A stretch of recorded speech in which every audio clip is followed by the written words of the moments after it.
ñoom bëgg a ubbi ay at. ça il faut les rassurer lan la fay andi. mais en réalité il faut que mu favorable. voilà en réalité état bi mu ñëwee dañoo gis ni sax il y a ce qu'on appelle des licenciements ñu nekkoon si bërëbu liggéeykaay ñu leen di xamale ne leen dëkk bi. dafa demoon ba benn instant situation bi c'était une situation délicate demal ba yenn li ma la waxoon muy employé dañoo trouver un pays en ruine dañoo nekk si xaw ma quatrième sous-sol donc terme yooyu ça fait mal aux investisseurs ça fait mal et puis day ragaloo ñi nga xamante ne dañoo bëgg a jël seen alal dugal ko si biir réew mi donc conditions yi soo ko boolee. entrepreneur bu nekk il faut que mu am environnement bu ko favorable. wala sinon. moo tax discours président Bassirou Diomaye Faye bi passé la sécurité quoi. ni ñu bëri bàyyi ñuy xel ne ci loolu lay wax dañuy dafa xam réew bu ma jël te am mission bu ma bëgg de mooy fexe ba boole li nga xamante mooy askan bi dégager la paix sociale léegi nag li ñu siy may jàmm boobu da doon wax Sonko waaw da ngaa bëgg ma bàyyi waaye du ma bàyyi léegi nag pour vous dire que condition yooyu noonu léegi nag lan la ñu def ñoom ci li nga xamante mooy accompagner secteur privé bi boobu ba léegi secteur privé gisul loxo gouvernement bi mun mel na sax benn instant ñoom ak ñoom defante lay doon loolu nag moo tax ma la environnement bi n'est pas favorable et c'est compliqué pour un Sénégalais mu vivre vie aisément. très bien parce que conditions yi na alors Cheikh lan mooy ragalloo gars yi ba bëgguñu créer entreprise ci mim réew du Sénégal. ba chiffres yi li mu wane mooy mbir yi dafa wàññeeku bu baax. c'est très intelligent de ta part de commencer l'émission par ce point-là. parce que xam naa ne bokkuloon ci li ñu. waaw c'est ça. parce que c'est ça aussi le journalisme. s'adapter à l'actualité. Mohamed. soxlawul ñuy def recherche bu sori pour tontu question bi parce que ñu ngi koy dund boo nekkee ci réew moo xam ne état bi dafa dëkk tiital askanam état bi dafa dëkkee tiital askanam naka la ñuy rassurer nit bi mu xalaat ni war na mën a dem créer entreprise nga nekk ci ab réew moo xam ni nguur gi ci boppam depuis 18 mois ou 17 mois bientôt au pouvoir seen discours yëpp dafay tiitalaate wax waasoo la dinaa jàpp dinaa tëj ku xeex ak man ma xeex ak yow nga dax 30 000 Sénégalais tous les matins état bi nga xam ne moo waroon rassurer nit ñi dafay dem ab xaalis dafay dëkkee lépp l'état lui-même qui ne crée pas de richesse état boo xam ne du investir état boo xam ne dafa décider amputer les Sénégalais de leurs maigres ressources jaaykatu gerte caaf bi da nga koy laaj impôt maire bi jaay jën buntu Pikine bu amee 5000 jënd ci benn panier di jënd nga ne ko damay bokk ak yow 5000 boobu am li ma ci fokket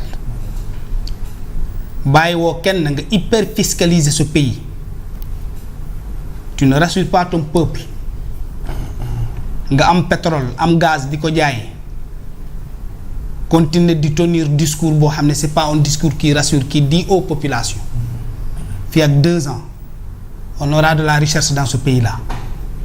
président de la république toog télé wax nit ñi lii plat bu amer bii bu neexul bii plat bu naqari bii moom ngeen tànn moom ngeen choisir il faut assumer ce choix ban nit mooy am fit dem investir investissement courage la création d'entreprise courage la da ngay observer le marché nu muy doxee nga jàpp ne su ma ubbi woon benn boutique au rythme de la croissance réelle la ñu wax parce que fii on n'assiste pas à une croissance réelle on a une croissance chiffrée qui n'a pas d'impact dans les revenus des ménages des populations et de l'État lui-même dans ce contexte-là kan mooy am courage di investir tu dis pas à ta population fii ak 2 ans ku doon am 10 000 di nga dem 20 000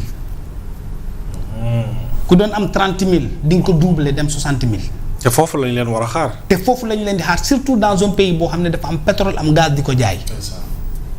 mais yow ngay wax sa askan ku yor 10 000 ci néegam dinañ la fekk sa biir néeg force la nga génnee 10 000 bi ñu jël ci 2 000 ndax la ñuy investir. ndax la ñuy créer entreprise. pour créer de l'entreprise il faut rassurer. Ah oui. Dans un contexte politique où tout le monde a peur que l'on retourne dans les travers de 2021 à 2024. président bi ak premier ministre am ñuy tokkuwante presque. parce que ni nga wax sànq c'était une réponse au premier ministre qui dit que du ma démissionner. bàyyi ma gouverner président génne ni ko j'assumerai pleinement la responsabilité qui m'a été confiée par le peuple sénégalais. C'est une réponse à Ousmane Sonko dans ce contexte là ñu am dëgg-dëgg kan mooy investir.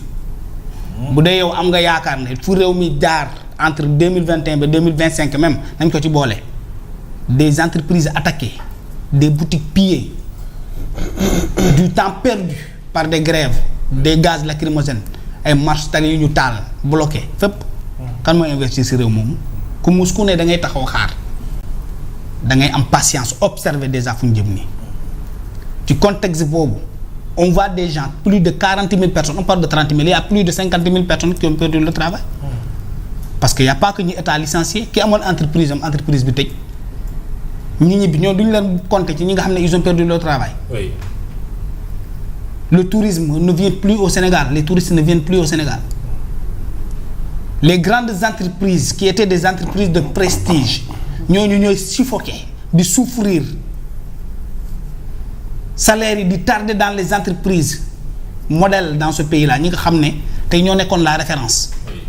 Une presse bafouée bâillonnée étouffée. dinañ ci ñëw lool. yooyu yëpp ñu nekk ñu dund ko ci ab réew. oui kan mooy créer entreprise c'est compliqué. Et quand on assiste à un État qui n'investit pas un État qui ampute le peuple un État qui fait peur un État qui hyperfiscalise un État qui étouffe un État qui ne crée pas d'entreprise qui ne crée pas de recherche te nga yor pétrole ak gaz kan mooy investir c'est que on n'a plus d'État dans ce pays on a une association d'amis à la tête de ce pays qui se partagent les richesses loolu mooy dëgg. Le DG qui te dit que man sama salaire c'est plus de 7 millions voilà à peu près et qui ose dire aux Sénégalais que man je ne suis pas le directeur le mieux payé mais kooku am dëgg-dëgg xam na lu muy signifier maanaam am na ko ëpp salaire comme moom nee na salaire am yeggul 7 millions kon salaire am romb na 6 millions nee na il n'est pas le moins payé donc il y a d'autres qui gagnent plus de 6 millions 7 millions ci contexte boobu yow tu n'as pas de dépenses dans ta maison Mohamed. C'est compliqué. Kan mooy créer entreprise qui va créer de l'entreprise? C'est la grande question. Créer de l'entreprise au moins demande un minimum. Ce minimum là y a pas un Sénégalais qui peut l'avoir. Parce que da ngay ut ay kayit wut place bu dee boutique ngay def caution location installation de la boutique première charge de la boutique nga soog a dérouler fan la ko Sénégalais di jëlee. doy na waar alors. Et en plus Mohamed. Oui. Ces entreprises 19 000 et poussière là 686 si tu fais une enquête. Il y a pas 2% qui sont en train de dérouler actuellement xaw ma ndax dégg nga fu may waxee parce que avoir ton NINEA avoir ton entreprise ça ne veut pas dire que tu es en train de fonctionner. Non. Et il ne fallait pas donner ce chiffre comme ça il fallait faire une enquête dire que sur ces 19 686 personnes kan moo tijji di fonctionner fu mu toll nii. Très bien. Tu n'auras pas 2% qui fonctionnent. C'est ça. Ce pays est à terre loolu mooy la vérité. Très bien. Loolu mooy dëgg. Alors donc il faut que l'État s'efforce à rassurer le peuple d'abord. À lui dire que y aura de la recherche. foofu lañ leen di xaar évidemment alors Abou lan mooy dawloo gars yi ak lu leen ragalloo ba ñu bañ a créer entreprise parce que gis nañu mbir yi dafa wàññeeku bu baax a baax ci bu ñu sukkandikoo ci rapport bi génn.